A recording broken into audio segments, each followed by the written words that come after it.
RCB ಸಂಭ್ರಮ ಆಚರಣೆಯಲ್ಲಿ ಸಾವಿನ ಸೂತಕವನ್ನು ನಾವು ನೋಡ್ತಾ ಇದ್ದೀವಿ. ಈ ಸರ್ಕಾರಕ್ಕೆ ನಾಚಿಕೆ ಆಗಬೇಕಾಗಿತ್ತು. ನನಗೆ ವಿರೋಧ ಪಕ್ಷದ ನಾಯಕನಾಗಿ ನನಗೆ ಮಾಹಿತಿ, ಅವ್ರ ಕಾರ್ಯಕ್ರಮ ಸನ್ಮಾನ ಮಾಡ್ತಾ ಇದ್ರೆ ಇಲ್ಲಿ 4 ಜನ ಸತ್ತಿದ್ರು. ನನಗೆ ಮಾಹಿತಿ ಇದೆ, ಒಬ್ಬ ಮುಖ್ಯಮಂತ್ರಿಗೆ ಸತ್ತ ತಕ್ಷಣ ಮೆಸೇಜ್ ಬರ್ತೈತೆ. ಸಾವಿನ ಮೇಲೆ ನೀವು ಸನ್ಮಾನ ಮಾಡಿದ್ರೆ ನಿಮ್ಮ ಈ ರಾಜ್ಯದ ಮುಖ್ಯಮಂತ್ರಿ ಅಂತ ಯಾರು ಹೇಳಕ್ಕೆ ಸಾಧ್ಯ ಆಗ್ತೈತೆ?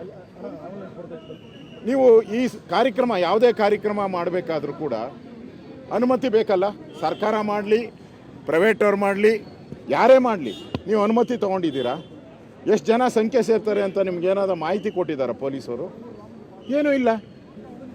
ಬರೋನ್ನೆಲ್ಲ ಬನ್ನಿ ಇವತ್ತೇ ಮಾಡಬೇಕು ಅಂತ ಏನಿತ್ತು? ನಾಳೆ ಆರಾಮ್ಸೆ 11 ಗಂಟೆಗೆ ಅರೇಂಜ್ಮೆಂಟ್ ಮಾಡಿ, ಬ್ಯಾರಿಕೇಡ್ ಮಾಡಿ, ವ್ಯವಸ್ಥೆ ಮಾಡಿದರೆ ಈ ಅಮಾಯಕ ಜನಗಳ ಜೀವ ಉಳಿಸ್ಬೋದಾಯ್ತಲ್ಲ. ಸತ್ತಿರೋರು, ಈ ದೇಶ ಕಟ್ಟಕ್ಕೆ ಹೊರಟಿರೋಂಥ ಯುವಕರು ಸತ್ತಿರೋದು. ಅವ್ರ ತಾಯಿಗೆ ಏನು ಉತ್ತರ ಕೊಡ್ತೀರಾ ನೀವು ಇವತ್ತು? ಅವ್ರ ತಂದೆ ತಾಯಿಗೆ ಏನು ಉತ್ತರ ಕೊಡ್ತೀರಾ? ಸರ್ಕಾರ ತಪ್ಪು ಮಾಡ್ತು ಅಂತ ಕ್ಷಮಾಪಣೆ ಕೇಳ್ತೀರಾ ಅವ್ರ ಹತ್ರ? ಈ ರೀತಿ ನಾನು ಈ ಥರ ಬೇಜವಾಬ್ದಾರಿ ಸರ್ಕಾರವನ್ನು ಯಾರು ನೆನೆಸೋಕ್ಕೆ ಸಾಧ್ಯನೇ ಇಲ್ಲ.